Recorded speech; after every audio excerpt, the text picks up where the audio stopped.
2025 has been characterized by a constantly shifting market narrative dominated by US policy and changing market leadership. Whilst we've seen a de-escalation in tariff threats, the scars may be more permanent.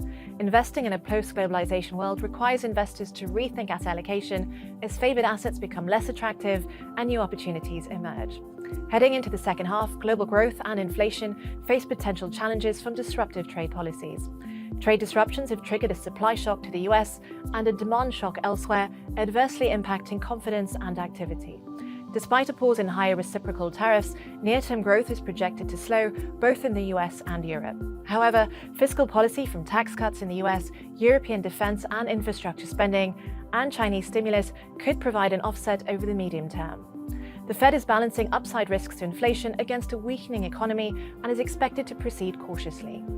Other developed markets, central banks have more latitude to cut, given lower inflationary pressures. In this environment, diversification is key. Inflation-protected bonds and real assets like real estate and commodities could help offset inflation risk.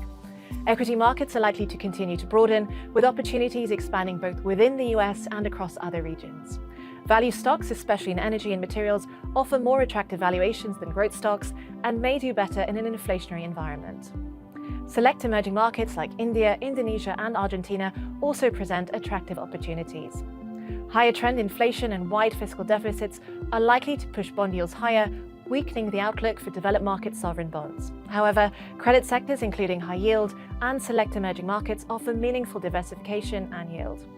The global economic landscape is shifting. Now is the time to build resilience in portfolios to both negative and positive tail events, have a willingness to challenge old assumptions, and use volatility as opportunity. T. Rowe Price 普萊士